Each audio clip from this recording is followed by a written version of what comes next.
Guido Veneziano è al vostro fianco per accompagnarvi per Venezia. Indicazioni per ottimizzare il vostro tempo in città, suggerimenti pratici per non perdere la bussola o per scansare le trappole che una città strana e complessa come Venezia potrebbe riservarvi. Siamo al terzo appuntamento di questa prima serie di 10 episodi di Guido Veneziano. Se volete continuare a seguirmi e state facendolo su YouTube, iscrivetevi al canale con un clic sulla campanella in alto a destra. Per questa prima serie, ogni lunedì sto facendo uscire un episodio per risolvere i vostri dubbi e darvi informazioni in merito alla vostra permanenza a Venezia. E oggi mi sa che vi serviranno proprio le informazioni, perché si tratta di scegliere che tipo di biglietto fare per usufruire del servizio pubblico di trasporto e muoversi agevolmente da una parte all'altra di Venezia, senza spendere troppo.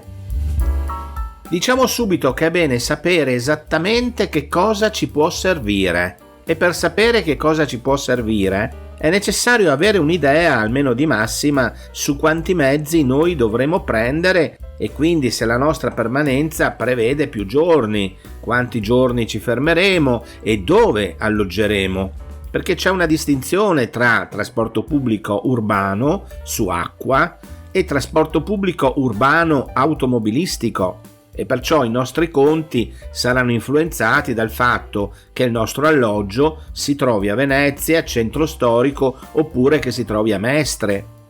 Senza contare poi che magari, senza accorgercene, dovremo soggiornare in un posto raggiungibile soltanto prendendo un mezzo acqueo. Bene, vediamo quali sono le alternative.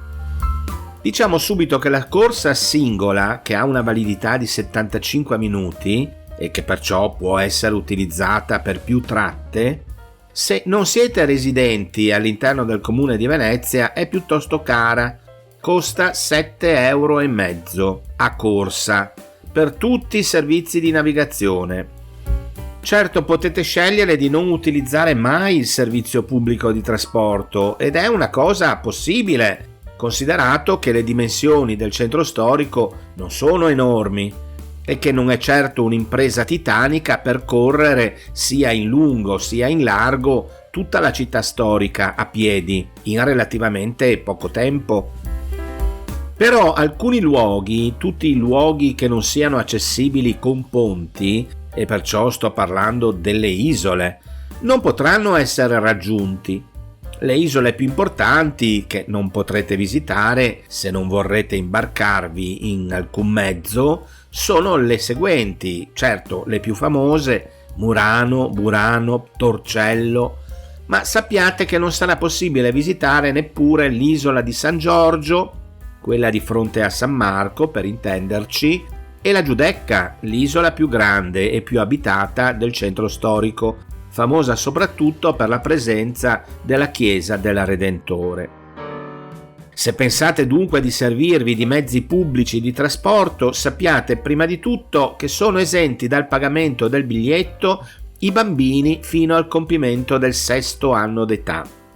Poi dovete fare la vostra scelta, essenzialmente tra le seguenti opzioni: acquistare 1 o 2 biglietti singoli, se pensate di utilizzare durante una sola giornata 1 o 2 corse soltanto.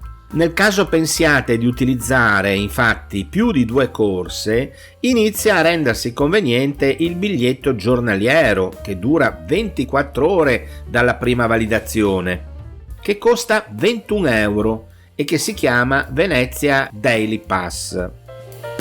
Questo biglietto speciale consente di viaggiare liberamente per 24 ore dalla prima validazione su tutte le linee ACTV della rete di navigazione, escluse alcune linee speciali come la 16 e la 19 e la linea Casinò, che sono però linee che probabilmente non vi interesseranno. Potete utilizzare con questo biglietto anche la rete automobilistica di Lido e Pellestrina, della rete automobilistica tranviaria di Mestre, escluso soltanto il viaggio con origine o destinazione l'aeroporto Marco Polo.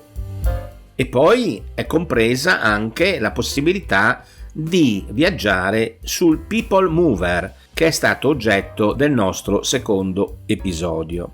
Non solo, con questo biglietto speciale da 24 ore si può fruire anche del servizio ferroviario Trenitalia su treni regionali e regionali veloci entro il territorio del comune di Venezia.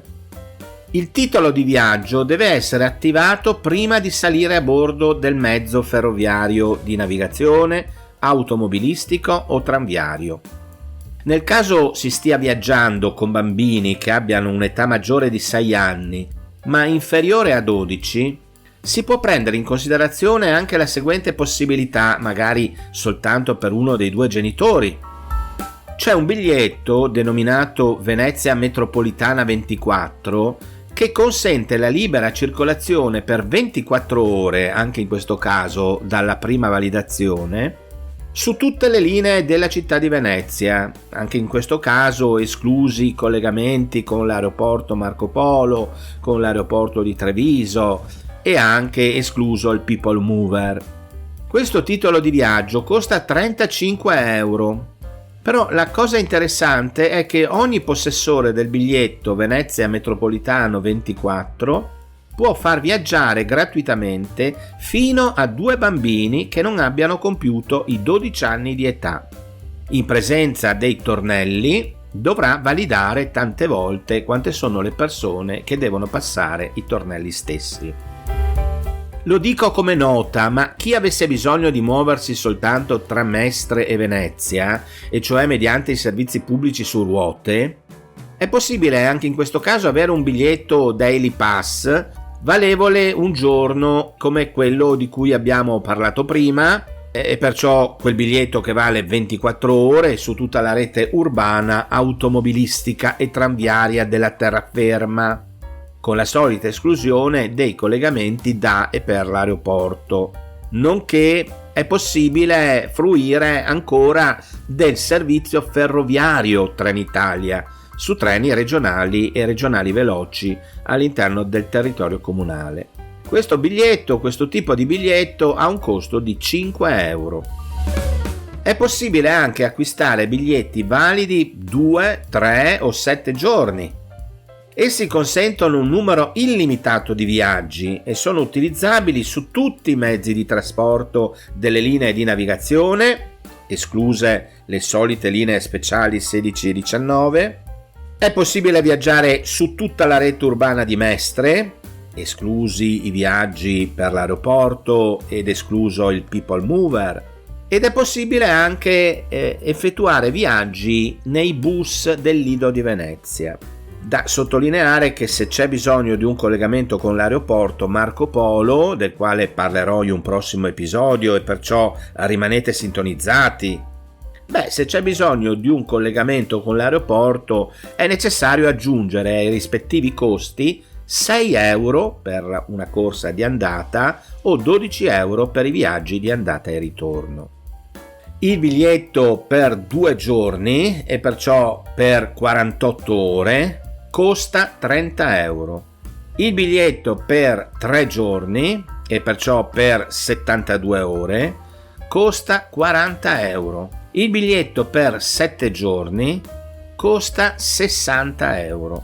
Fate attenzione perché, ripeto, il biglietto vale dal momento in cui fate la prima validazione e perciò, essendo la giornata conteggiata all'ora della prima validazione, ciò vuol dire che se voi rimanete in città solo una notte, poniamo, ma avete bisogno di muovervi ad esempio soltanto da mezzogiorno del primo giorno a mezzogiorno del secondo giorno, non vi conviene optare per un biglietto da 2 giorni, ma vi conviene acquistare un unico biglietto da 24 ore soltanto, il Venezia Daily Pass ad esempio o il Venezia Metropolitano 24 secondo le vostre esigenze. Attenzione, perché c'è una soluzione dedicata ai giovani di età compresa tra i 6 e i 29 anni compiuti. Il biglietto Rolling Venice, che vale 3 giorni, 72 ore, dal momento della validazione. Il costo è di soli €22 per 72 ore di uso, ma il rilascio è subordinato all'acquisto della carta Rolling Venice, che ha un costo di €6, in vendita presso le biglietterie Venezia Unica. Un'ultima annotazione forse è necessaria.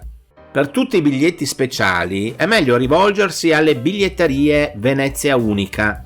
Tali biglietterie sono presenti in alcuni posti strategici a Venezia, come Piazzale Roma, proprio ai piedi del Ponte della Costituzione, al Tronchetto, vicino all'imbarcadero del Mezzo Acqueo, oppure appena usciti dalla stazione ferroviaria di Santa Lucia. Bene, a questo punto potete fare la vostra scelta, munirvi eventualmente del vostro biglietto e iniziare a vedere la città con le sue bellezze, ma anche con i suoi piccoli pericoli. Perciò continuate a seguirmi, che ci penso io ad accompagnarvi, e non dimenticate un like.